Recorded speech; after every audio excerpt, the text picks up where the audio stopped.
Welcome to Age of Radio, Mercury. My name is Jeremy Quintanilla. This is a show about podcasting and pop culture news. And guess what? You can actually find it now wherever you get your podcasts. And if Dustin would read his emails, Dustin, you're here behind the scenes.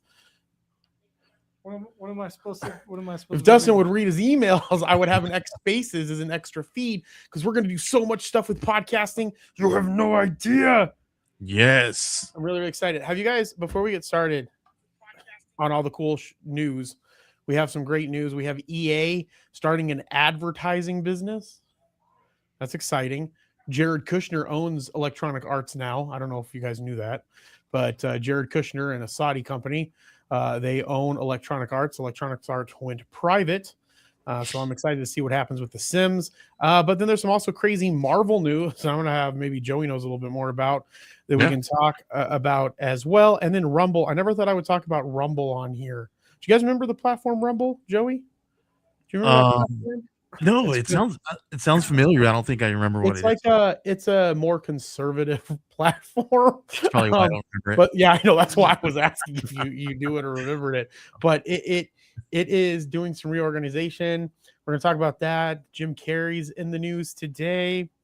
We also have some great information about the Nielsen's ear share about podcast listening being up. But before we talk about that, I have been going on an animation kick because I've been studying animation in my spare time. Because Dustin, you went to school for animation, didn't you? I did, yeah. 3D animation. Yeah, I don't know if anybody could hear you.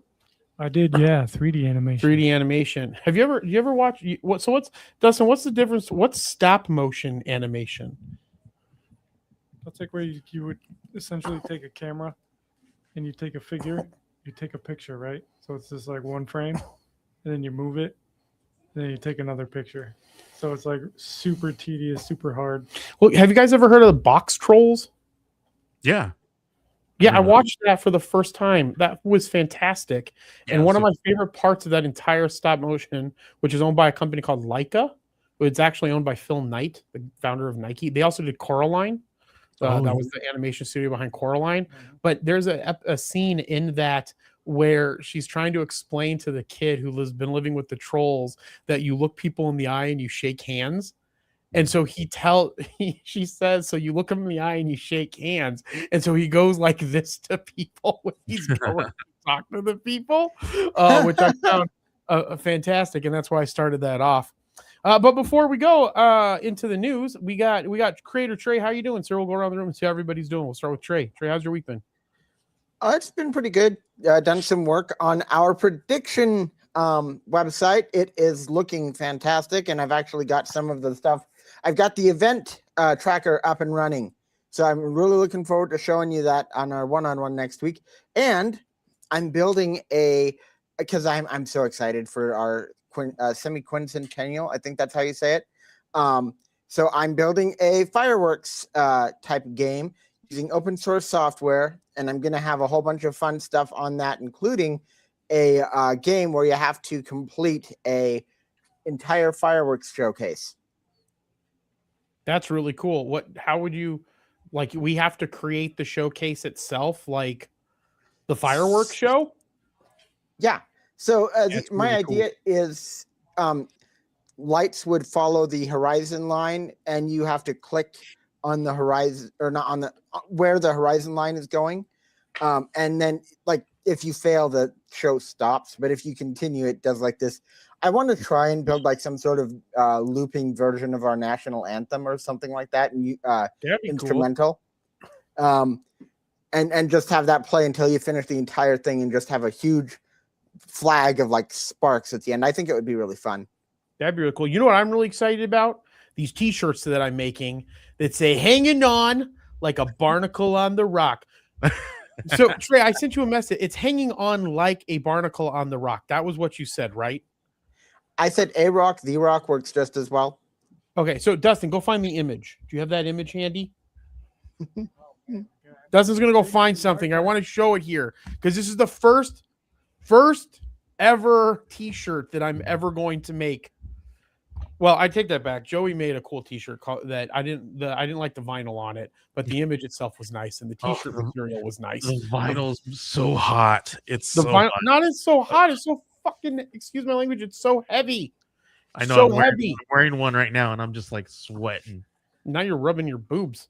I mean, it's like that's the. You in your bedroom right now, or are you somewhere else? Oh, I'm in the bedroom touching. Touching yourself. I see that. Oh, Jeremy, this is a family show. It is a family show. We got I so many told you things happening. I told you I was going to be appropriate. That's, unless you're showing the images that you made for the comic Kickstarter that you're doing, those are not appropriate images. I'm on my Instagram scrolling through feeds, and then all of a sudden I see Geek Collective, and there's these big old boobs staring at me right in the face. Yeah, because we have my friend Patrick D. Foreman and Jonathan Hedrick have a book coming out on Kickstarter called The Contract, and it follows Nikisha, who it takes she's approached by a woman in the mall, takes a harmless survey, but the survey gets really personal really quick. Do they still do surveys in malls? This one, you know what, I don't even know if there's a lot of malls around here, man. Our Metro Center got torn down. The Metro Center's the mall where they filmed Bill and Ted's Excellent Adventure, that mall scene. That thing's gone now, so I don't even know. I mean, there's like what, 2 more malls here? Well, so we're right next to, what's the mall that's right over here? Dustin Superstition Springs. Yeah, that mall's deserted all the time. Arrowhead Mall, though, where I live by, that thing's huge. Okay, hold on. So I'm gonna go back to Trey real quick, and then we'll come back to you, Joey, and we can talk all about the Kickstarter and what you have going on. But Trey, okay, so 2 things. One, did you have any new Substacks out this week? How's your sub scrap? How can people subscribe? What's going on with that? Okay, you can go to, I'm assuming that's the QR code for it. And it's creatortrade.substack.com. I should have done it. I'm going to have to do it on Monday now. I put out a article on how building standalone projects isn't what's right for the development world anymore. And people should start building, or AI companies should build a marketplace for specific snippets of code that are well optimized and like do certain things. Like create a library. Like instead of like how you can create libraries inside of like GitHub or something, you should do something with the AI code and then create a library where people can go grab it. Well, yes. So my idea is people can upload like these snippets, and then you can give an AI like, I don't know, $20. Speaking of which, we never showed the result of your Google. Speaking of which, you've never given me that $20 that you owe me. No, that's not what I was going to say. We never, I'm sorry. I got, we never finished that thing we showed that one day with Google Cloud, whatever it's called. Anti-gravity, which I do want to show. I do want to show that because I'm really excited about that. We just can't do it today because I'm running off of the computer that Dustin's on right now, where the stream is doing well. But on my laptop, the stream is so horrible and so far behind that I got used to my shitty ass computer. Excuse my language. So Trey, we will do that when I'm back at the house. And then, so my Starlink failed. My Verizon hotspot failed. My new Verizon business block failed. So now I've decided I'm going to try to get T-Mobile fiber optics installed inside of my fiber optics. Is that what it's called? Fiber optic. What do you mean failed? They don't. They won't. It's not strong enough to support the stream. So I don't know what's causing the. Really? It's not that great at the house. It's got to be something else because you only need like 5 megs. It's got to be your location. When we're remote, it's 5 megs. If we hit it, we're good. So, I don't know that the problem is. I've tried freaking everything. I've tried to do everything to make StreamYard work correctly. Like even right now, it's lagging so hard. It's StreamYard. You ever hardline your computer? It's hardline every Friday. Have you ever looked at how much? Because we have to do this at Chrome. And if you use anything other than Chrome, it goes crazy. Have you ever looked at how much RAM this is using on your computer? I'm wondering if it's a RAM limitation type of deal. No, well, I have 16. It could be. It could be a RAM limitation. Anyways, it's not a part. We'll worry about it later. I'm going to spend millions of dollars trying to get better internet in the house so that I can have a really good stream for the people that watch this, the 5 people that watch our show on a regular basis. Dustin, show the cool picture. This is it. You ready, Trey? You ready? Yep. The t-shirt's made. It's ready to rock and let's see roll. this. We're gonna sell it. Oh, that looks so cool. That looks awesome. Hanging That's on so like cool. a barnacle on a rock. Okay, who designed this? I'm not telling you. Why not? It was Dustin. But I'm Oh, not telling Dustin. you how he designed it. Oh, okay. Well, that's probably because I'm gonna be mad if you tell me. You would be mad if we told you, but Ugh, we ended shit, up that way. Dustin. Oh, and here's the problem. You want to know what the problem is, Joey? This No. is the problem. This is the problem with the world. Are you ready? Time. Okay. You gave me an illustrator that I want him to work on the logo. Yeah. Like, I like the work that he does. Uh-huh. He came back and said he would not be able to get it done for at least 2 months. That was I know. I read the email. That is the now. I'm not going to use AI for something like that. Like, I will not. Dang, you just told on yourself. Oh, I don't care if people know that we use AI for this. Who cares? It's cute. It's got a cute little barnacle. Dustin knows how to draw, and I'm paying him, so it kind of is feeding the society. He just didn't draw it. Oh, when I use AI, I at least break it up. I broke it up. I cut it all up. I redid everything in Illustrator. Yeah. And then finished the product, right? I didn't just take what it spit out and threw it on a shirt. Yeah, so Dustin made it, but that's the reason why. That's what's going to happen, because people need to work more. That's what needs to happen. They need to work 30 hours a day. I love this Dustin, you're shirt not- though. It's really cool. I actually It's do. gonna I look really like awesome. what Dustin did with the shirt. It looks really cool. So I'm going to send one to you, Joey. I'm going to get one to Trey. We're going to sell it. We're going to sell it for probably under what we pay to make it, so we can get Trey out there. And then this is going to be all around all of our Age of Radio events. We're going to put it on banners. We're going to tattoo it to Dustin's head. Let's make a comic Actually, book. I am going to. You know what I'm going to do? I'm going to tattoo this, Trey. I'm going to tattoo this Oh, no. on my body for you, Trey. Just the barnacle part. Don't 'cause do that. Nope, 100%. Tattoos are about telling a story about the fun things that we do in our life. Joey, just the Yeah. barnacles. Just the That'll be all right. barnacle. Just the barnacles. On your head? No, No. You said you would get a tattoo. Just the barnacles on your head. Yeah. On my head? Right here, or get it right here on your cheek. No, I can't do face tattoos. I'll shave my head and put the barnacles up there. It's like a Oh John no, Lewis you don't tattoo. want to do that You either. get 3 barnacles on your cheek. You get 3 little barnacles tattooed right here. You're loco. That's what it is. Is that the word? Again. Joey, you're Mexican. Is it loco? Loca. Logo. Loco. You don't even speak Spanish. I don't know why I'm asking you. You're about as Spanish as I am. Well, Trey, we're going to make these shirts. I'm going to be really excited about it. I'm super excited about it right now. Looks right, fantastic. Trey, anything else before I kick it over to Joey so he can continue to talk? Nope. Go ahead and kick it to Joey. Joey, keep talking. How's your week going? What's going on? It's been fantastic, actually. There's been some really cool things happening with Age of Radio stuff, like the events team, things in the background. We're not going to announce and talk about it now, but there's some really, really cool things. On my social media, I talked about how I look forward to Fridays because we have an ongoing thing with Age of Radio, our Age of Radio email, our crew and stuff where we talk about Friday wins and weekly wins and stuff. We had some really big wins in the group this week, which we're going to talk about very, very soon when those deals go into play. Well, at least we can talk about the first one because we just need a logo for the geek pop up, and I'm going to go ahead.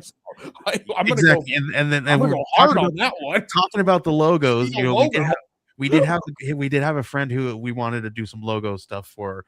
We're going to be doing some really cool small little pop-ups, little pop-up conventions and little trade shows called what did we land on the name, Jeremy? Arizona Geek Pop-Ups.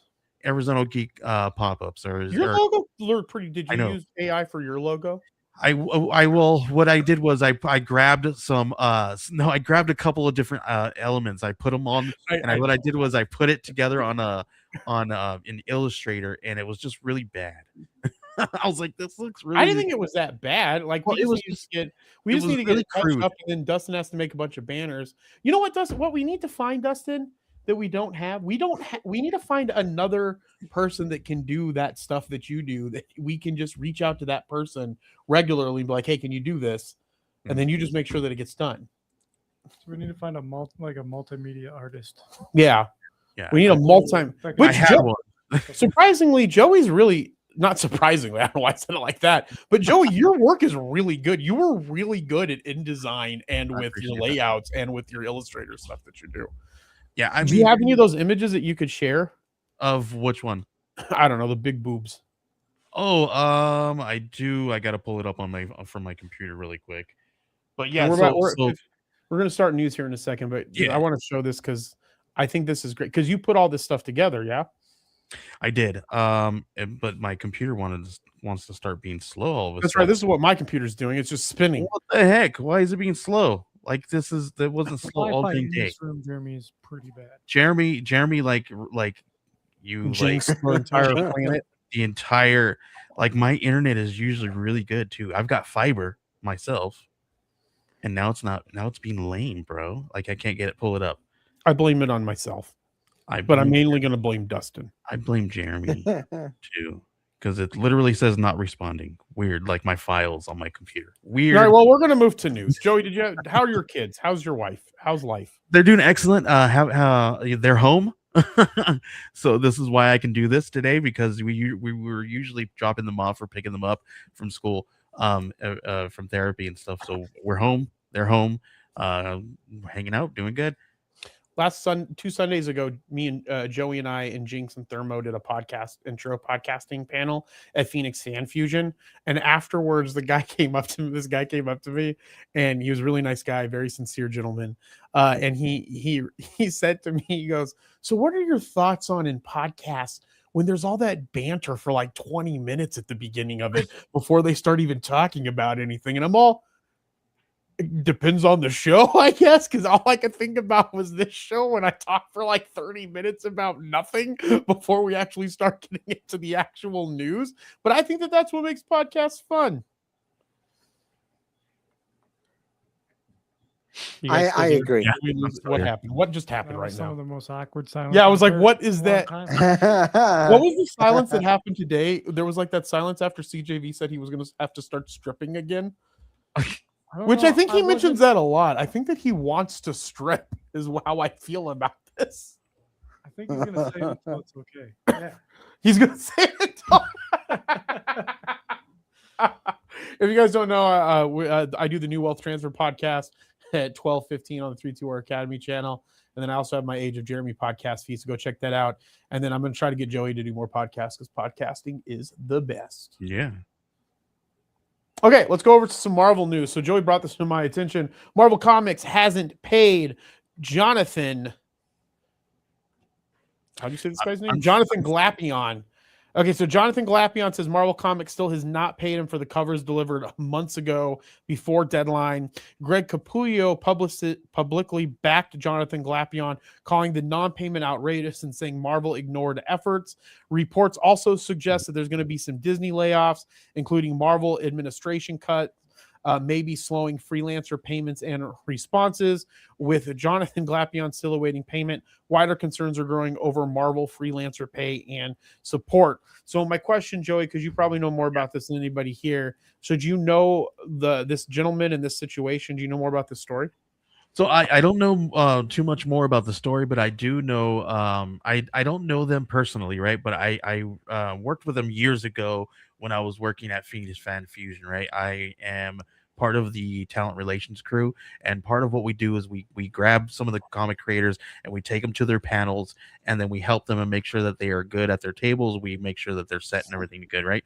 One year I was helping them out, and they gifted me like an $1,100 original art page from one of the comics that they did, right? And it was Jonathan Glapion that did that, and I still have some of the pieces that he gave me. And what was cool about this is him and his wife and they were such cool people. And then I was scrolling and noticed that that people were talking about this, and he took to the internet and said that he wasn't getting paid for months and months now for some stuff that's already been rendered. And he's even got his own book out there that he's been doing this for years now. These are the guys that are behind Batman books and Wolverine books and all this stuff, and like You can probably throw a dart at a comic shop and hit one of their books, and they're not getting paid. This is wild. Yeah, I would imagine. Do you think it is possibly like just some crappy like operations situation that he's not getting paid, or do you think Marvel's just like Dude. not paying? Or I can't imagine a Marvel not paying someone for the purpose of not paying them. So there's a new shakeup. There's a new person who is head over the Marvel comics and stuff, and I think they're a TV person, so that could be one of the big issues that's been going on. Yeah. There's been a lot of layoffs. There's been a lot of shifts behind the scenes and stuff like that. So I don't know, man. Listen, you pay your artists, especially if they've already delivered with their work. This is wild. Yeah. Trey, do you have any thoughts? Yeah, this is really unfortunate. The nice thing is now that it's kind of become such a big story, they're essentially going to have to pay him. They're going to have to settle up. Otherwise, it's just going to end up being a bigger and bigger story. I feel like it's nice that people who are in the environment. Excuse me again. I'm sorry. No. You know what that is? That's amazing, Trey. That they're in this. Okay, I'm back. It's off now. Go ahead, Trey. That they're in this environment can actually go on like social media and say, "Hey, I haven't gotten paid," and people will like jump to their site immediately. And now Disney knows that it's out there, and they have to put out an apology and pay the guy, otherwise it's just going to get worse. Yeah. All right, moving over into some, I guess, podcasting news. Rumble reorganizes around video platform and new AI business. AI is such a buzzword; it's getting ridiculous. Rumble, the platform that has attracted some conservative podcasters for its loser restrictions on content moderation, is realigning its two core business units. The move comes on the heels of its acquisition of Northern Data AG. Under the new structure, the parent Rum Group now operates two core business units: Rumble, its video platform, and Quake AI, formerly Northern Data, its cloud and AI infrastructure business. Well, I guess so. Quake AI is going to be their cloud and AI infrastructure business, while separate management says they rest on a single conviction that the future will be powered by human imagination. This is a quote from CEO Chris Pavlovsky. He says, "We are living through a once in a generation shift. As artificial intelligence makes knowledge abundant, the scarcest and most valuable resource on earth becomes the one thing machines can't manufacture, and that's human imagination, at least for not right now, in my opinion. Rum exists to build the future where ingenuity wins, and to make sure it belongs to the dreamers and the doers. Quake AI gives that imagination a foundation. Rumble gives it a voice.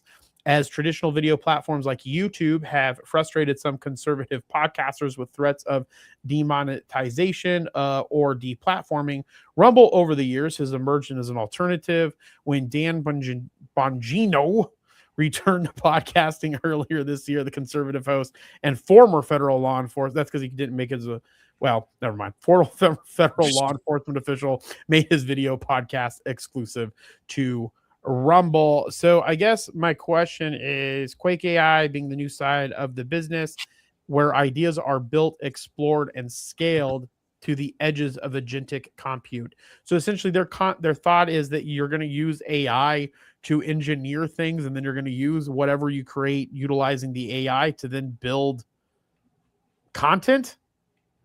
Trey, is that? I'm confused. I think that they're two different things. I think that they're like, because they're a creator initiative, right? Like their main business is Rumble, which is more of a creator first thing. I think what they're trying to say is, okay, these are two separate entities, and we know entirely that there's nothing that's going to replace human ingenuity and human imagination. They're trying to like say, hey, even though we're doing this, we're not saying that there's nothing to this. Whoa, who's got a Windows computer that is getting blasted. Anyway, I'm gonna blame. I'm freaking Trey just called out Windows. Yeah, he did. He was hating on Windows super hard there. Yeah, I'm gonna say it was Dustin. Dustin, was that you? No, it was Joey. Fucking Joey. Dustin, I'm sending you a video. Can you pull that video up? I wanna watch this video. It's much better. So what we're gonna do is we're gonna build a new media center. I'm gonna have a podcast studio on my side of town. Dustin, I'm gonna need you to come over to my side of town every Friday. The AI. Can you throw that up there? Hold on. Okay, so hold on. Just I put a point up real quick. Yeah, Trey, I want you to finish your thought, and then we're gonna watch this video.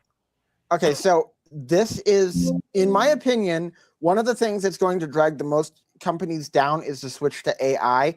There's that one shoe company that's now into infrastructure. Rumble's now Joey, into I swear to God, if you don't stop your notifications, I'm gonna reach through there and I'm gonna break your microphone.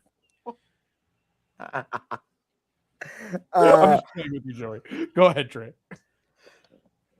There's a shoe company, and now there's this. I think that most people are going to stick to like Amazon Web Services or whatever Microsoft's one is called, Azure software or whatever. And these are going to find, like, especially when the AI bubble pops, because it is eventually going to pop, these companies are going to have a really hard time staying afloat. That actually happened in the .com bubble. Look it up. The Bob bubble. So I think that this is I think we got to slow down on the infrastructure stuff a little bit. Yeah. All right. I found an article from I found a video on one of my favorite platforms, Bloomberg. This is from Bloomberg Technology. Dustin, can you throw this up there and play that, please?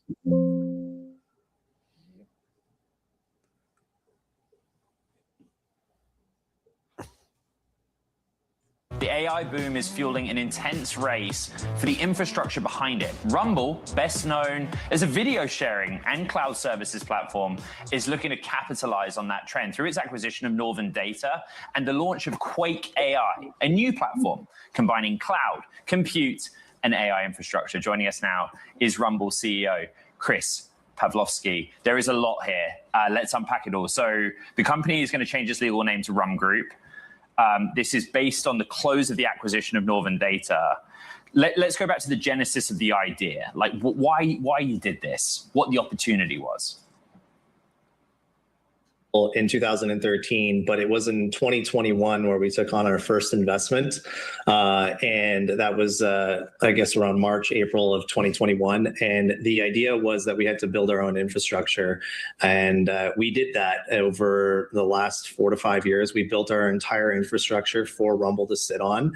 And with all that being said, we have all this excess capacity for the video platform. So it was actually in 2021 when we went public as a SPAC under ticker RUM that we said that we had 3 core pillars to the business. One was going to be the advertising platform, one was going to be the video platform, and one was going to be infrastructure as a service. And it is now at this point in time, well, we launched Rumble Cloud back in 2024. Now with the acquisition of Northern Data, we really kind of put a jetpack on that infrastructure as a service business. And we're ready to take on the world on cloud with Quake AI. So that's kind of been the genesis of what we've done. It's going to be our largest business unit going forward, the cloud side. So we're really excited to really step on the gas on the AI compute as a service and all the other services that we offer. Can we expand on that a little bit? So there's 2 core businesses, right? The video platform that we know as Rumble, and then Quake AI, the infrastructure business. And you just said that will be the larger part. How has the kind of growth trajectory changed here? Why is it that it is the bigger part, and what does the outlook look like? Yeah, so actually, Northern Data just released a couple days ago that they increased their outlook to 170 to 190 million euros for the full year. So Trey, is it set? So both of you, it's so essentially the Quake AI is going to be a part of cloud infrastructure and a CPU and GPU business. So they're creating AI infrastructure. I think what they're doing is leveraging them and now Northern Data servers to allow for this to work. And I think that the AI thing is just like their cloud structure stuff. Right, but are they selling that? Are they selling that as a service? So they're going to have two business models. One's going to be selling GPU and CPU compute, and then the second one's going to be just their video platform. Yes. Got it. Well, good luck for you, Rumble. Joey, do you have any thoughts on Rumble? Are you going to become conservative and start putting your videos out on Rumble? No, I'm good. Fantastic. Are you going to use their compute infrastructure in some? Well, I'm just confused. Who are their customers? Who would their customers be, Trey? Just anybody that needs AI compute? Yeah, I suppose. Again, it's all of this stuff is so vague. I don't see a strong customer group. Maybe businesses that are trying to run their own large instances of models, because that stuff is so expensive. It's hard to do it yourself. And then there's like web and server hosting and stuff like that. That stuff's always been there, but I still think that unless they do something kind of crazy, they're not going to be able to compete with AWS. All right, moving into Electronic Arts. Electronic Arts has announced EA Advertising, a new platform transforming how brands connect with audience through digital and real-world experience across its global portfolio of games. The platform will allow brands and partners to create bespoke integrations across EA portfolio of games, such as its roster of sports titles. EA Advertising will enable brands to be integrated directly into gameplay experiences through dynamic real-time placements, from stadium signage to custom in-game content designed to enhance, not disrupt the player experience, which is one of the coolest things that I have heard of, because that means that because it's a digital advertise, we could go and advertise inside of the sports games. Like who does that dumb thing that you and Belch play on the weekends? What? You and Belch play a game where you touch each other's calf skin. What's that sport called? Football? Football? Football. You play Madden. Is it Madden? Madden? That's EA, right? That's one of EA yeah, games, so that means that now I can buy an ad that says, Dustin, you should be working, and put that inside of Madden NFL when Dustin's playing games, and it'll say Dustin should be working. This is great. You could indeed do that. This is great. We should have most of our capital expenditures to that one. We put all the podcasts on there. Yeah, that's what we would actually. That is actually an ingenious idea, and it sucks that EA had to be taken private to come up with this idea. So if you guys out there don't know, EA got brought back private through a Saudi company, and Jared Kushner's, Trump's son-in-law, is one of their private equity companies. And that's because the Saudis, the company, I forgot what the company was, but it's a Saudi Arabia company. They're really focused on sports and gaming. And so the gaming piece aligned with the EA. And I think that this is actually a really, really, really great idea. And I actually hope that this goes outside of EA, because I don't like giving Jared Kushner any of my money, but I hope that this goes outside of EA in some capacity, and you start to see this type of advertising in other games. However, that also begs the question that we are just going to be bombarded with so much fucking advertising everywhere if this takes off. Oh yeah. I actually have to interject here. There's only so much, so I understand in a football or soccer or whatever game, sports game, those arenas already have big billboards and the little card things along the arena and all of that stuff. You can add advertisements to that without disrupting the gameplay. Correct. It's not as easy. You could argue maybe billboards inside of Spider-Man or other city type games. Maybe. Yeah. But gamers will only accept up to a certain amount. And I think the majority of people are still going to want to play games with as little advertising and product placement as possible. Think about this. You know when a game, there's load time inside of the game? What if you had a platform that was owned by, we'll say Xbox, that was like Microsoft advertising? What if in Microsoft advertising, you could go into their platform the same way that you would put ads into search or into Bing, whoever uses Bing still, into Bing in some capacity, and those same advertising images and stuff would come up during a load time inside of a video game if you're using an Xbox console. Or what if inside of Xbox games, like you said, you're in something, like let's say you're playing Fallout in Bethesda, which is owned by Microsoft, and you're walking through there and there's a broken down billboard, and that broken down billboard can give an impression for a company that's in the real world that they're gaining revenue for. I think that if they're able to interject it in those capacities, I don't necessarily know if it would interrupt the gameplay, because it's part of the initial gameplay experience now. Yeah. Trey, thoughts? I would disagree, especially with the loading. Also, for the billboard thing, it's kind of hard because it needs to be something that is discreet enough that you can overlook it. And I don't know how many brands are going to be okay with being overlooked. And especially with Fallout, how many brand logos do you think are going to be okay with their brand being crusted over and broken or ripped or that sort of thing? Remember the fact that Apple only lets good guys use iPhones in movies. So and also loading screens, people are already pissed off about that one. Well, all three of you and your fucking Apple.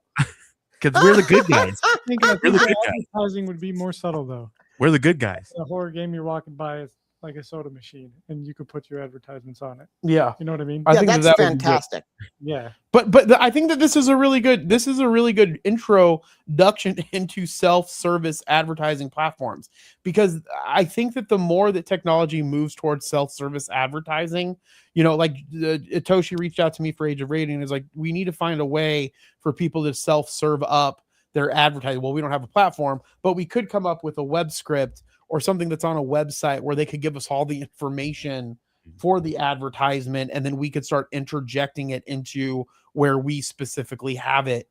Like you could inadvertently do that with what the current infrastructure that we have, if it was something that was self-serve. And then self-serve is a much better way to go out and advertise it, because you get rid of the middleman of the ad executive that has to go and make the calls, talk to people, right? Which gets rid of jobs. But nonetheless, it makes it easier from the self-service standpoint of it.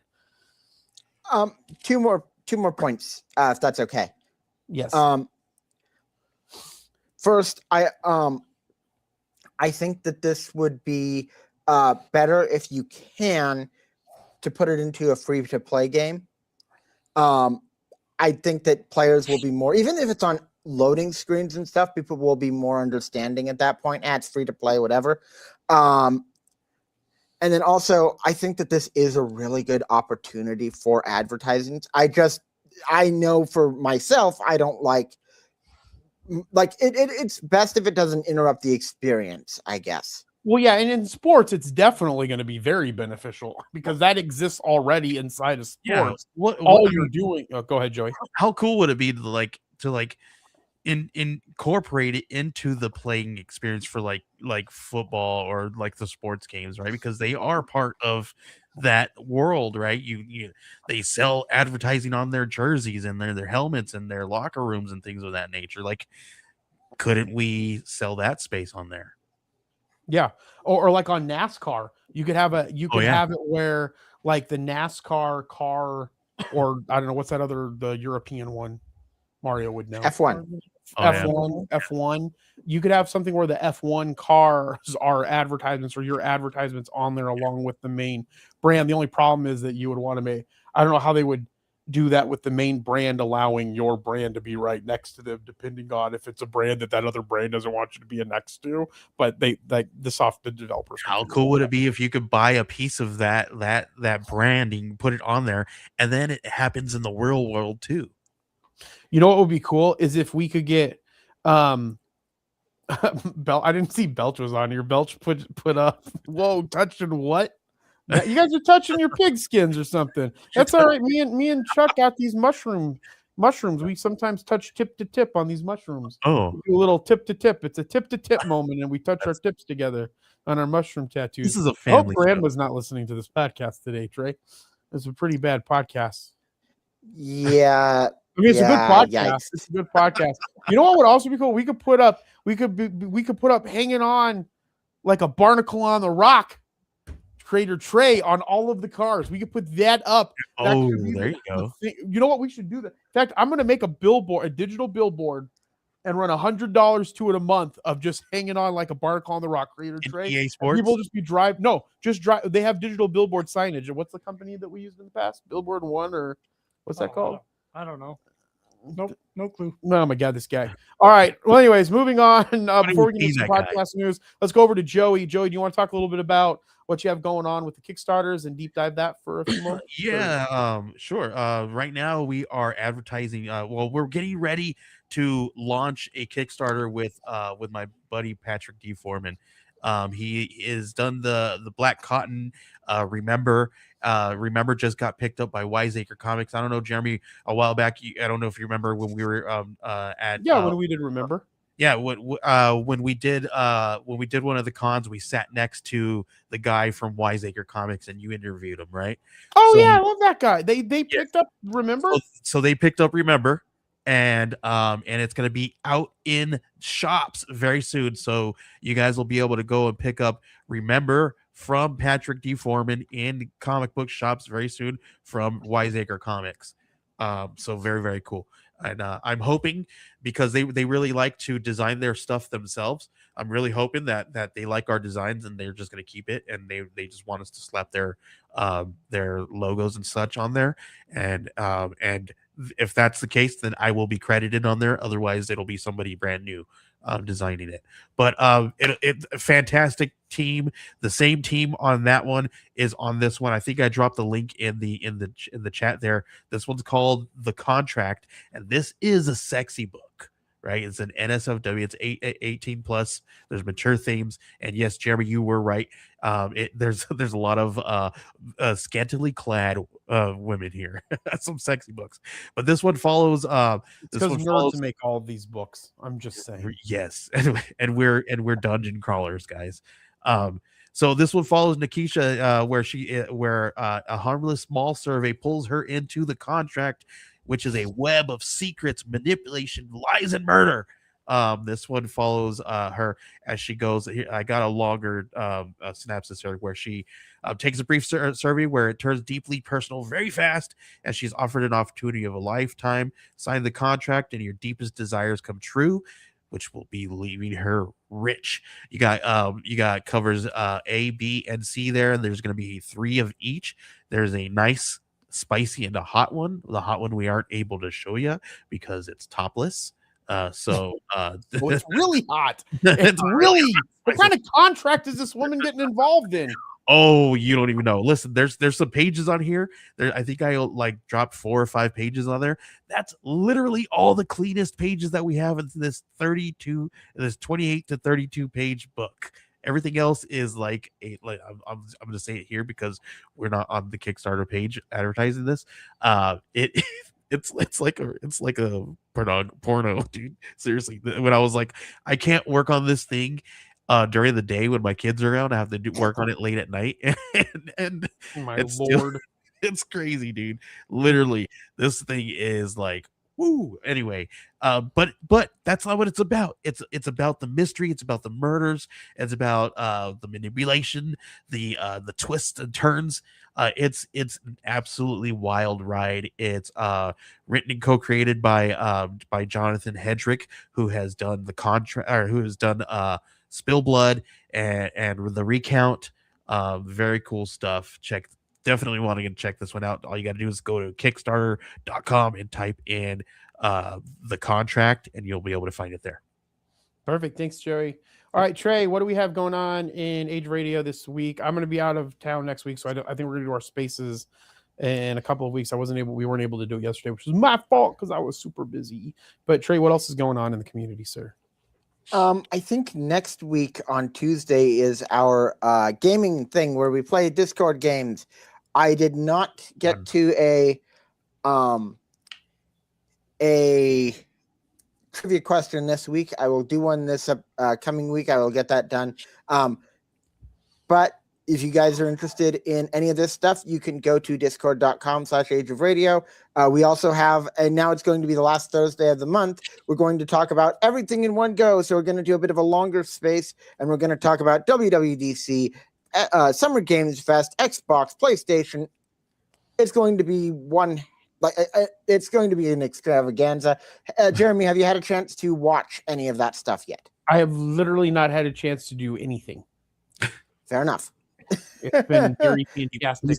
He was taking cute pictures though. I was taking cute body pictures with you. Well, I've taken. Don't worry, everybody will find out what the pictures are for soon. It's not for my OnlyFans. It's for Dustin's OnlyFans. Oh, Belch, you do that? That's Dustin's going to start an OnlyFans with you. That's why we're getting you involved with Age of Radio more, so that you could help with the OnlyFans setup for Dustin. it's a foot only OnlyFans though. It's a foot. Yeah, my feet are unseen by the outside world. I've seen your feet when we do those baths together.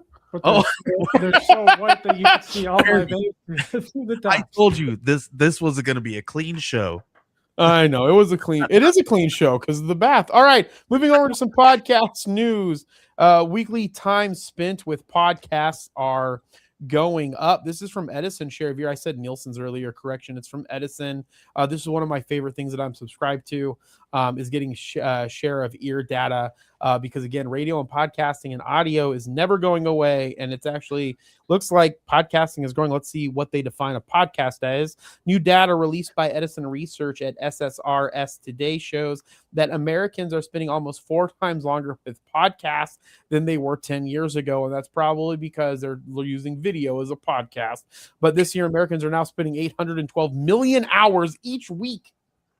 812 million hours each week consuming podcasts. That's a 5% increase in total time spent with podcasting in just 12 months, and shows that podcasting has grown almost 4 times. I don't know why I'm using my fingers so much in this. 4 times bigger for Americans over the last decade. It's the second year that they've worked with Edison Research to discover the real size of podcasting and hope it continues to grow. Senior Director of Research at Edison Research at SSRS told Podcast News Daily, total podcast consumption time, this is Gabriel Soda that said this, total podcast consumption time, a measure that accounts for both consumer growth and the increase in time we commit to podcasts, showcases to advertisers just how massive the medium has become. 10 years ago, he remembers having to teach college friends how to listen to stand-up comedy podcasts on their journeys to class. That was just 10 years ago in 2016. Today, I study, this is Gabriel, how that medium evolved into a mainstream cultural staple, a staple in the marketing playbook that advertisers can't ignore. And if you're out there and you're a business and you hear this, you can reach out to us to talk about the benefits of advertising on Age of Radio. And this is our highest month in the last, I want to say 3 or 4 years. In June, we have had our most downloads this month than any of the last months in the last 4 years. Wow. So we're really trajected to have one of our larger growth years, especially since some of our biggest podcasts no longer produce new shows since like 2020. Yeah, that's fantastic, man. I think there's a resurgence of podcasting right now, which is fantastic, right? And I think it's because of all this new stuff that's happening and these new features and new ways to podcast. Like you were talking about the other day when we were doing a panel at Phoenix Fan Fusion. If you guys weren't able to check that out, we did a intro to podcasting panel at Fan Fusion, and we discussed multiple different things in this world. And one of those things that Jeremy was talking about was one of the new ways that you can stream live streams, and it's going to be changing in very soon. Jeremy, I don't know if you want to touch on some of that. I don't remember what I touched on that. About how they're going to be able to do the RSS kind of feeds for the video. You're talking about RTTP HLS. and HLS. Yes, there you go. Yep. Yeah. So essentially, one of the great things that's going to happen with podcasting is that, and Trey, you can interject on any of this as well, but HLS essentially utilizes RTTP to push out the podcast, a video podcast. So now, like in Spotify, we use Megaphone for Age of Radio. If you have a video podcast like this, once this is done, I'm downloading this off of StreamYard.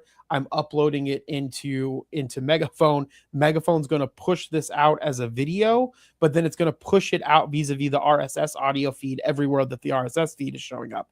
Apple has started to do that with other companies such as Art19, and I can't remember some of the other ones, but Art19 was the main one that I can think of. And so on Art19, you can do the same thing and it'll push to Apple. What will eventually happen is that any video will be able to be pushed to all of these different platforms that accept the video on their platform utilizing a HLS feed similar to an RSS feed. And when that happens, in my opinion, that's when we truly have video podcasts. Trey, do you want to add anything to that?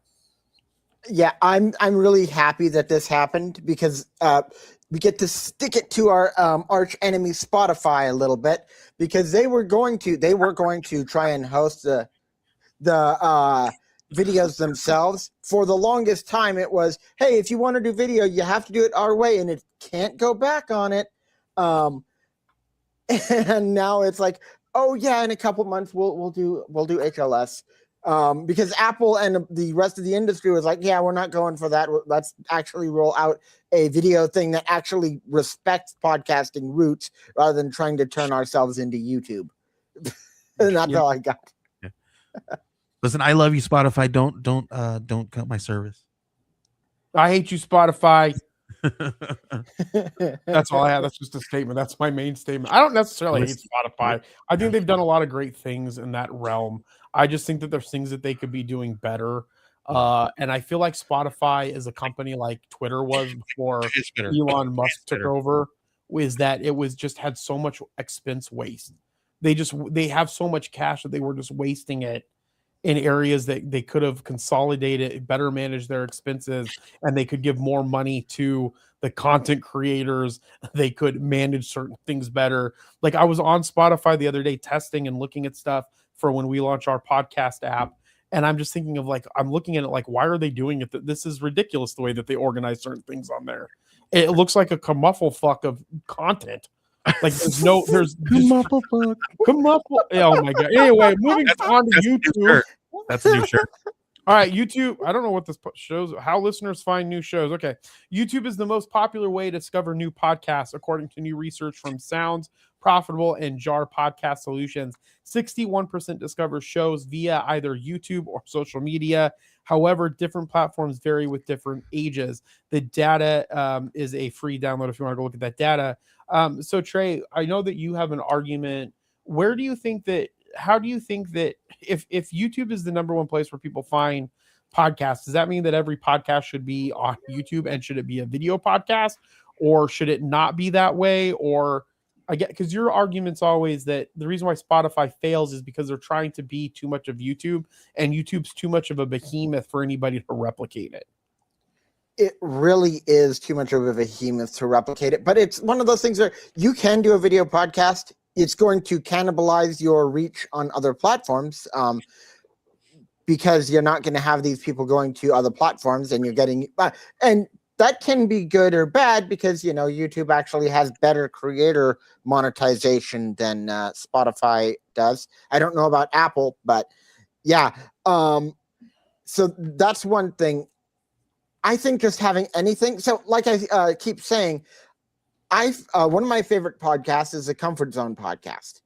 I found that podcast because a YouTuber that I follow, Christopher Lawley, made that podcast with some friends, and I had no idea about any of these other people, but because I knew, like, people follow the creators that they like and want to follow, and that's how you get growth on your podcast. It's not like people can try and crack podcast discovery, but it's literally just, hey, grow elsewhere, grow on social media, grow on YouTube. You'll get more people on your podcast. Yeah. Yeah. Yep. I think we've mentioned before, Jeremy, that it's like podcast is like a middle funnel thing. Mm-hmm. Yeah, it's a top to middle funnel for advertising. Yeah, it depends on how knowledgeable the advertiser is, like the company that's buying the ad space. So like, for example, like if me and Dustin were to do advertising, Dustin's smart enough to know what we need to do to create a link that we can then track what's coming from that space. Mm-hmm. A lot of, or to utilize UTMs to understand that. So again, if you're good at that aspect of it and you can integrate that into the way in which people click on stuff or the way in which they go over to the URL to track it, then it can be really decently mid-funnel stuff. But it does, nothing beats it. Like, I mean, awareness wise, that's where radio and listening to podcasts is where I get most of like my brand awareness and stuff that's happening. Like, I don't necessarily go and buy it right away, but over time, if I hear it, then I go and look at it more. And I don't think, I think because we're in such a return on investment or return on advertising dollars spent focus point, which I get it from a business standpoint, that we forget how important the awareness aspect of is about constantly creating that awareness and also creating something of value in the advertisement that creates an ad recall lift. That's why I think one of the best metrics out there that that a lot of other people don't implement as much, but Meta does, is their ad recall lift. It's a measurement that says the likelihood that after someone sees that or hears that or the time spent on it, that they'll recall that in their memory later on. Yeah. And I think that's where I think that can happen significantly on advertising on podcasts, not just because that's how we make our money at Age of Radio, but because I really genuinely believe it. And I personally like advertisements, but I do agree with what Trey's saying when you mention that on video games and things like that, if you're constantly being bombarded with ads, you're going to kill yourself. I mean, you would be frustrated, right? So there has to be like a happy medium on some of those things. All right, getting into some fun gaming news. A new export claim. Oh no, I don't know what happened. The article went away. Okay, a new report claims Xbox has already planned to close Ninja Theory despite Senua announcement. The big development news this week in Xbox reported plans to cut several studios from its game divisions. And by the way, they're going hard. Microsoft is going hard. Satya Nadella did a podcast, I think it was on Bloomberg or somewhere, the CEO of Microsoft, and he said, hey, look, we have to start making more profitability. Microsoft is no longer going to fund Xbox if they can't start turning a better profit. And essentially they're starting to cut places. They've cut Compulsion Games. They've cut Double Fine Studios. Ninja Theory, which made Hellblade, specifically were cited as being risk of closure. Ninja Theory was especially surprising given it had revealed a third Hellblade title called Senua during the Xbox Game Showcase less than 2 weeks ago. However, a new report alleges that this had always been the plan. So we can on fun. Do you want to play this Senua clip? Because Hellblade's Ninja Theory is a pretty great studio. It's a pretty great studio. I don't have a good vocabulary. Pretty great.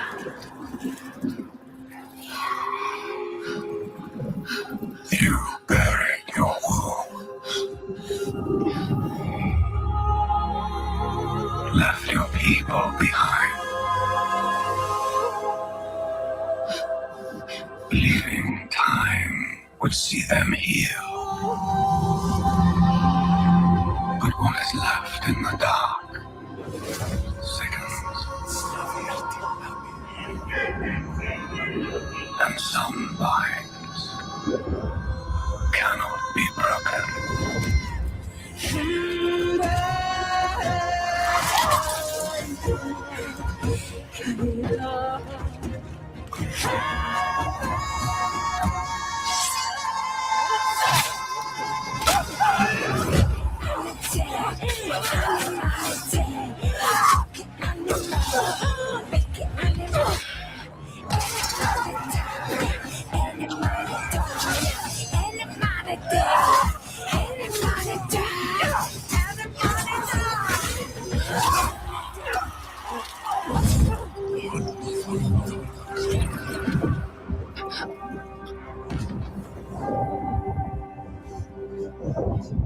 Accept what waits for you.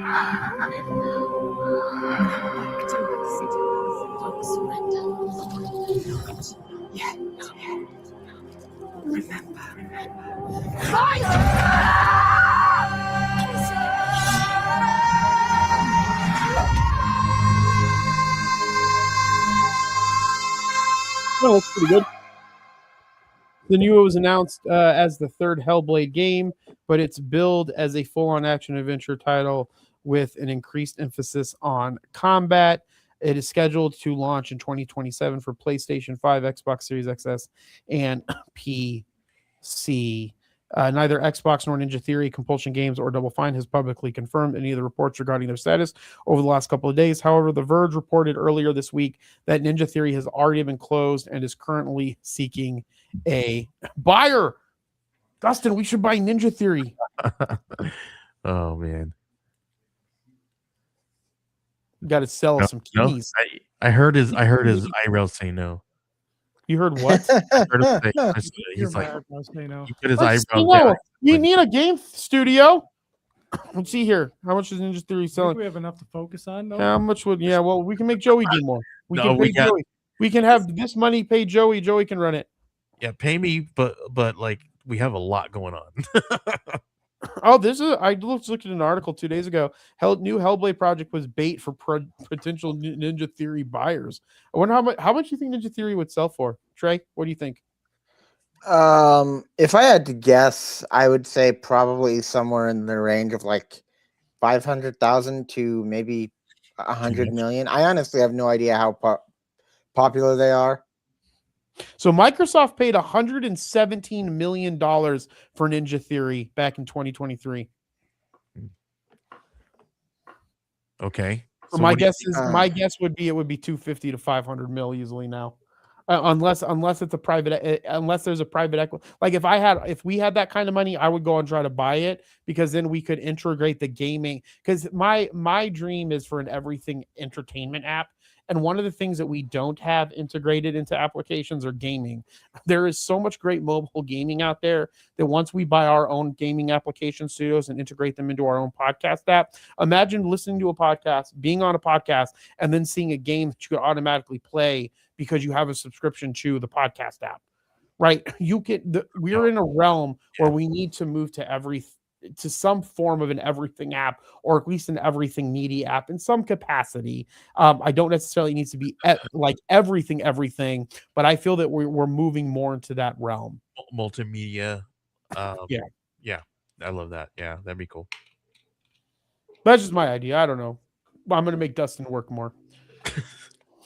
I'm manifesting it, Dustin. I'm manifesting your demise. I'll have to stop saying Dustin needs to relax more. He's too tense. I relax just fine. Actually, Dustin relaxes pretty good. I'm too tense. I'm too high strung. It's me. Yeah, you're the one who has an ear vibrator. I have to have the ear vibrator. I'll kill Johnny Crypto. I have a bed vibrator and an ear vibrator. Oh, to relax. That's different. This is going off the rails. This is a crazy show today. Crazy show. I feel like we have some. All right. It's like he's like Joey's here, so I want to get dirty. Predict time that Ninja Theory will sell. I'm gonna say $250 million. I don't know who it's gonna go to. All right. Epic's big plan for improving its PC storefront 8 years later is copying Steam. You don't like Epic, do you, Trey? Nope. Oh, really? Epic has spent a lot of money building a PC gaming store that, if the author is being charitable, could best be described as functional. But Epic isn't giving up on the Epic Games Store. In fact, it has a big roadmap that includes a list of upcoming features that will sound familiar to anyone who has used Valve's Steam Store. On June 18th, as part of the Epic's Unreal Fest event in Chicago, the company behind Fortnite laid out its future plans for its now 7-year-old storefront and promised a big redesign, as well as a list of useful features that are still shockingly not included in EGS. As documented by Reddit user I'm Amphlon, photos from a talk about the next 12 months of Epic Games Store listed some of these features as up first. So we got third-party patch notes, Epic parties, library management and storefront improvements, cross-region gifting, Fortnite chunked installation, pre-registration for F2P games, and storefront re-architecture. Further down the line, Epic is promising written user reviews, player profiles. Yeah, this is still not a thing. You can't do a player profile on an Epic Store game. It's ridiculous. Discovery improvements, publisher coupons, search improvements, and a public release of redesigned version 2 of the Epic Games launcher and store. So again, it just sounds like they're doing an upgrade and they're stealing Steam's Valve storefront. Is that my gist of this, Trey? Yeah, they're essentially just trying to copy as many things from Valve, because the only way that they can get market share right now is by holding games for ransom and saying, we'll only charge you 15%. Trey really hates Epic. I think we have Epic and two stories today, maybe. Yeah, shots fired. Shots fired. Epic, go fuck it. You're Trey's enemy. You better hang on like a barnacle on a rock, motherfuckers. So now we're gonna give back the shares that we got you. Right. Yeah, we bought you a bunch of Epic ownership because we thought that was your main thing. In my Trey, opinion, why don't you like so what's your reason? Why don't you like Epic? What's going on here? So they've been arguing for the ability to build their own app store when a lot of the things with the app stores that they're trying to replace are accessibility and privacy. Fortnite is a pile of doo-doo. Dang! Doesn't Logan play Fortnite? Shots fired. Yeah, I don't like Epic Games either because I suck at them. Like all the. That's a all the young completely kids are different better than fucking me, reason. so That's a I don't like completely them either, different Trey. reason. I only play No Man's Sky. But okay, so Trey, why don't you like Fortnite? What's going on here? What's the thing? Why is it a pile of garbage? It's the not proprietary. Sorry, guys. It's Hold on. Dustin's giving me shit because I'm making a weird sound. Because this thing was coming unloose. I don't know how. Unloose. Loosened. Untight was the word that I was looking Wait, for. we need to let Trey go off. Okay, Trey, go off on Epic, Fortnite. Why do you hate it? Make sure Logan's on the show. So I really dislike their flipping money hungry monetization strategy. I think that they have essentially brought about what's been wrong with the industry for the last 8 years, and that's live service bullshit. Excuse me, sorry. Dang! Craven swore off. That's how much he hates Epic. My God, this is you know what this is? You know what this is? Amazing. This is amazing. Oh my gosh, Trey. Okay, continue, Trey. I love this rant. Go. That's all I had. I just really think that the guy's a piece of the head is not my favorite guy, is what I'll say. And if they disappeared one day, I'd be happy. Oh, Like the company, not the people. Kill them. That's what I understood. All right, well, listen, Trey hates Epic Games. All right, moving right along. Actually, Joey, did you have any thoughts on the Epic Games thing, or? I don't play Epic. Listen, one time that I tried to play Fortnite, I got murked by a bunch of 13-year-olds, and they are brutal. So I never played again. Yeah, that's why I don't play. What's the company that makes Valorant? That's not Epic. That's I think that's EA. No, it's a company that makes League of Legends. Who makes Riot. Riot makes that. All right, let's talk about Jim Carrey returning for Grinch sequel 25 years after the original. Who said why? Me. Why? That's what I said. Here's an early Christmas surprise. Jim Carrey and Ron Howard are teaming back up for a sequel to the 2000 live action blockbuster movie How the Grinch Stole Christmas. What's it going to be about? I have no idea. On June 18th, the Hollywood Reporter reported the Universal and Imagine Entertainment were developing a sequel to the popular Grinch flick. More importantly, the outlet claims that Carrey is in talks to reprise his role as the famous Grinch. Meanwhile, Howard is producing and will also return to direct an upcoming sequel. According to THR, the sequel doesn't have a name yet. The script is being written by Alec Berg, Jeff Schaefer, and David Mandel. The trio of writers previously worked together on the live-action adaptation of a different Dr. Seuss character, The Cat in the Hat, starring Mike Myers. Oh, God, no. The writers have also worked on projects like Barry, Dave, Curb Your Enthusiasm, and Veep, which is a great show. Yeah. Previously, Jim Carrey, who is sort of retired but comes back for the Sonic movies every few years, has said that he would be down to play the Grinch again, but suggested using motion capture instead of actually putting back on the infamous makeup and suit that made playing the Christmas-hating character miserable. I think he should work harder and be miserable. It's probably not going to be as good then, if that's the That's what I believe that too. I think that 100%. Yeah, I don't know. But Trey, did you like the Dr. Seuss Grinch? What did you like it? No, it's funny because I'm on two minds of this. One, it's not as angry as the mind that you have for Epic. I'm not angry. I wouldn't even say I'm angry for Epic. I just really dislike him. But when it comes to it's weird because Jim Carrey it's like a sine wave for Christmas movies. He was really bad in The Grinch, but then he was fantastic in Disney's what is it? Christmas Carol. Oh my gosh, it was so good. Did you guys ever see that one? Yeah, that's actually the Christmas Carol is my favorite. Yeah. Christmas story. So I like all the Christmas Carol stuff. My favorite is the Muppets Christmas Carol with Michael Caine. That one's a really good one. And I don't mind the Grinch. Like, I'm not a really big Dr. Seuss fan, and I don't know, the story was kind of like, it was all right. A little weird. But I agree with Joey. The Grinch only has one story. I don't know what they're going to do. Yeah, that's The Grinch is that one story. Yeah, correct. Is he going to steal his Christmas the second time? Because then that's just the same movie. He's angry again and steals Christmas, and it starts all over. I don't know about like them bringing back these old movies. Like, is the bottom of the barrel really that empty? Like, they're talking about bringing back Keanu Reeves' Constantine, right? Like when it came out, we were like, heck yeah, that we were cool with it because it was a comic book, kind of like a comic book adaptation, right? But it didn't really hold true to the story, to who Constantine was, to Hellblazer in the comic books, right? And they're gonna do it again, and like, people just want comic accurate or story accurate stuff nowadays. Like, what are they even thinking with this stuff? Yeah, I don't know what would be the purpose of doing this other than for a cash grab. Yeah, I don't know. Like, you don't wake up one day and like, man, I have this really cool story I want to tell about Christmas, and I feel like it would be really perfect if I did it in the sequence of The Grinch.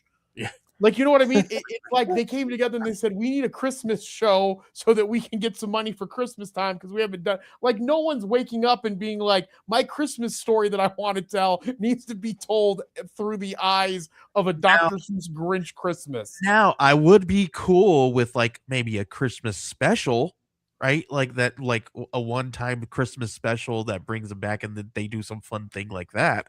But I don't know. But to your original point, Joey, that's ridiculous if you have one story to tell. Yeah. It's not like Dr. Seuss is coming up with, like, it's one thing when the original creator has gone a long ways away. Like, let's say that woman who made the books with the vampires and the gay wolves or whatever it was. What's that called? Twilight. Okay, so let's say someone came out with sexy wolves. Get it right. Get it straight. Yeah, I'm sorry, sexy wolves and twinkly, which I don't have anything wrong with the wolves are gay. Shimmering vampires. My point is that if the authoress that the author of that, the woman writer of that, if she was like, if 20 years later she's like, hey, I have some additional stuff that I want to tell because I have an idea that went along with this and I think I want to add to it. That's one thing if you're doing it. But the story that they created was the story of The Grinch by Dr. Seuss. They shouldn't be the ones that are saying, oh, I have this additional story for Dr. Seuss. What? Because they're not the original authors. This is 100% just to have a Christmas movie and money. There can't be any other logic around it. They know the fan base is just going to watch it. Yep. Watch it. So it doesn't. They matter. will. Yeah. A Christmas movie is a Christmas movie. People are gonna watch it. My wife will make me watch it, so I'm gonna See, be watching it. it's gonna have to watch Now, it. you know what I would be down for is a Christmas with the Cranks 2. Christmas with the Cranks 2 would be really cool. Or what's that one with Jack Black? I don't know if that really needs a sequel, but the Christmas with the Cranks would be a really cool sequel. Yeah, that would be fun. That would be fun. I also, Jeremy, I gotta tell you, I know because I'm friends or not friends. My family loved the book, the female members of it. You're talking about Midnight Sun.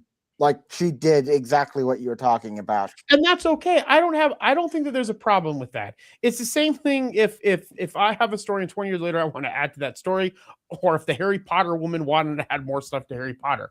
I'm the creator of that. I'm the author of that. I might get a hair up my ass and be like, hey, I really want to revisit this. That's fine.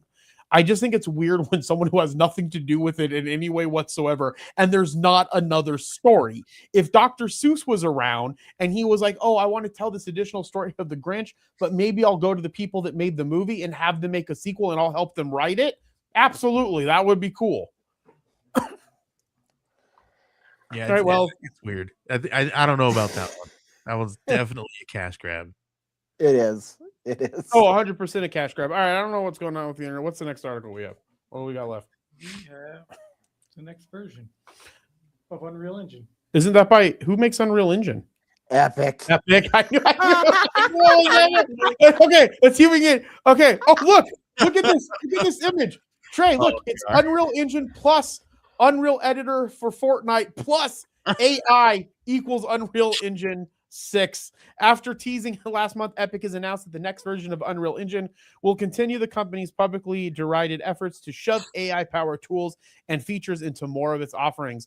On June 17th, Epic posted a long message from engine development lead Marcus Wathmer about Unreal Engine 6, the new version of the company's popular game development engine. Previous versions of it have powered games like Gears of War, Ark, Batman, Arkham Asylum, and of course, Epic's own Fortnite. With Unreal Engine 6, Epic is unifying Unreal Engine 5 and its Fortnite editor, which is powered by Unreal, into one singular advanced engine that will also be filled to the brim with AI shit. Man, these Kotaku people are really not good. I mean, they're opinionated in their journalism really hard in this company.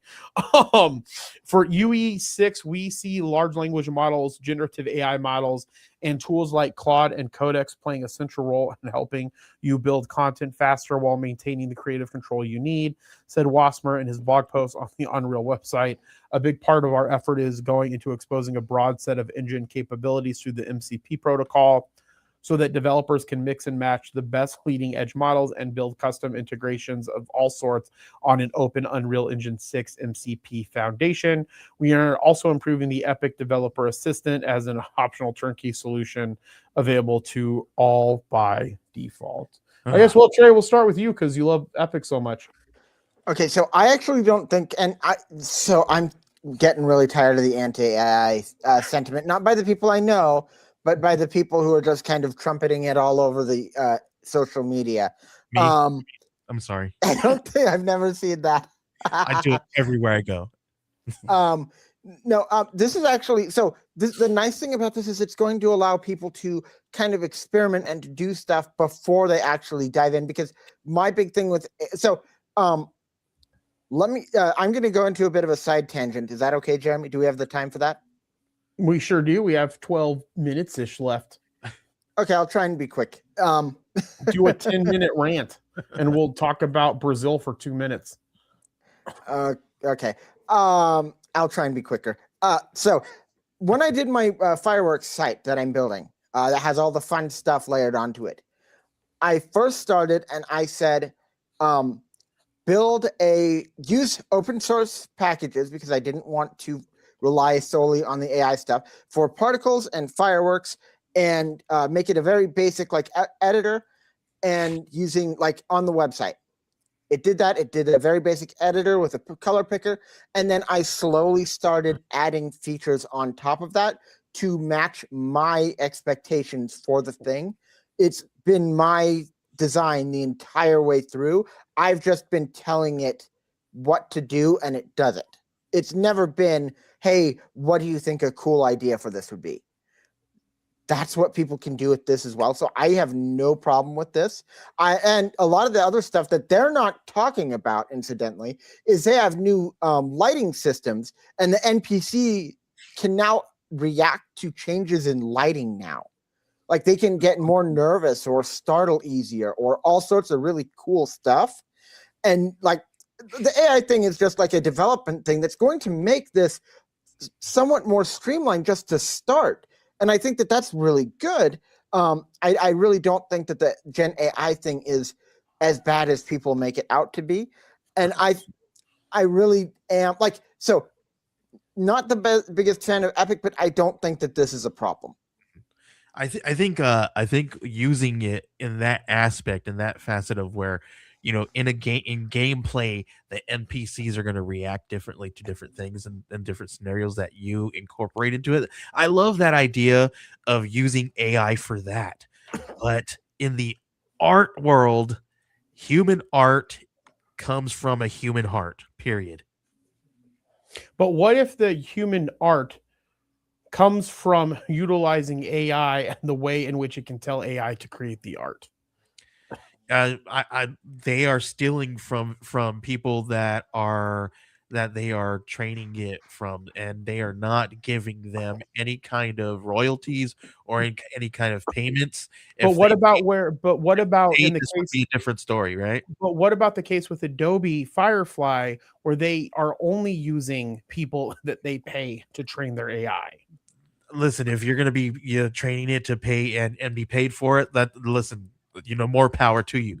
But the fact that there's no stipulations, there's no policing this thing, there's no standards, there's no stopping them from stealing from people.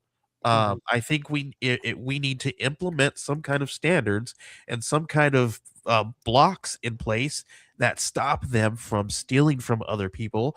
Otherwise, they would have to compensate them properly. And I think that that's where this gets really gray, right? Because big conglomerates want to bypass that. They don't want to have to do something that they don't have to if they aren't, say if they aren't making people aware of it. They're not going to go out of their way and say, "Hey, I used your stuff. Now I got to pay you."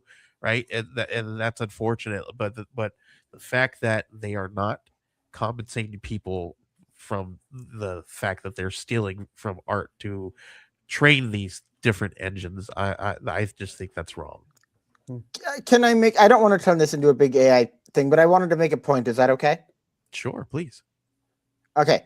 So, first off, Leonardo da Vinci learned his stuff by copying other art frames. Secondly, if you take and you examine stuff, you are already absorbing that stuff and you can put it out in your own art. I'm going to be very clear. I don't think that it's okay to say to an AI, make me an image in this person's style. That's never okay. But I don't think that we can judge the tools for that. We have to say, because again, you can take an image and you can take it. Like I've got this art piece up on the wall here. I can take a picture of that. I can print it out. I can try and sell it. That is not okay. And I should be like, if I do that, I should be fined or whatever we want to do. But that's my fault. I did that. And I think that like the AI is just a tool in that aspect. And that's just my point. And I'll send it back to you. And I apologize. I just had to put that out I there. agree with you. You're saying the exact same thing that I'm saying is when businesses are training their engines from other people's work, that's wrong. Exactly like you said. Yeah, I agree. All right, moving on to the World Cup. I haven't watched any of soccer because I haven't had time to do any soccer watching. Joey, have you had soccer on in your house, also known as football? I guess. No, football. honestly, I've been really bad, and we have not had it on in our home. I've been really bad. Like you should have it on.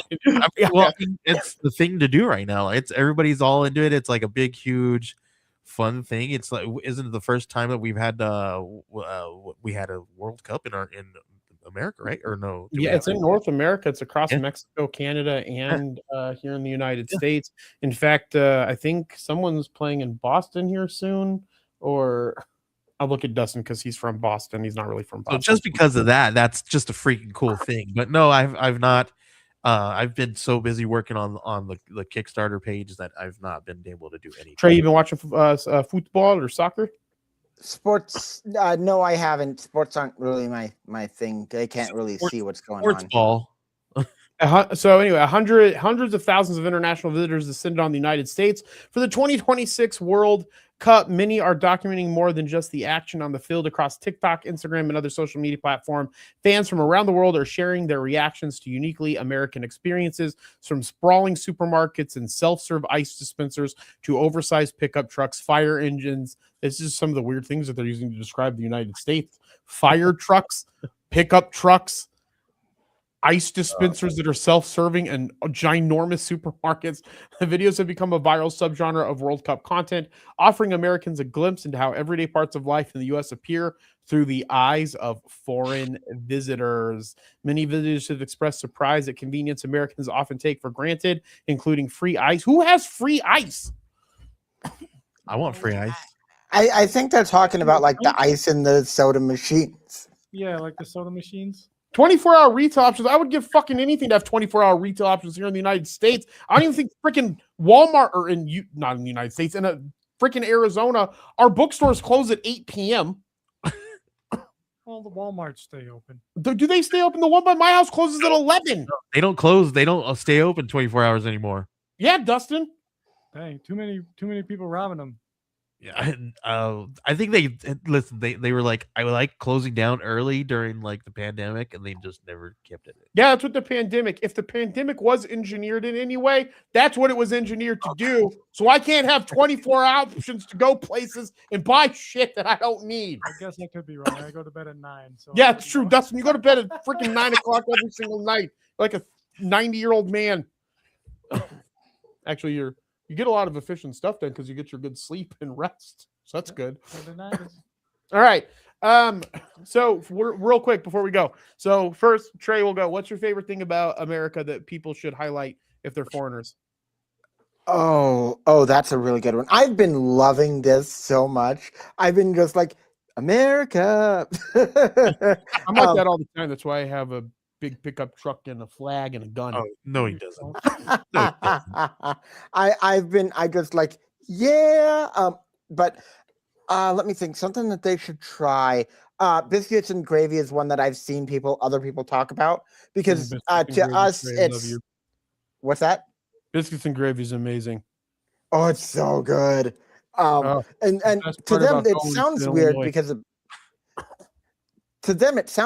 biscuit is a cookie. So cookies sound good too.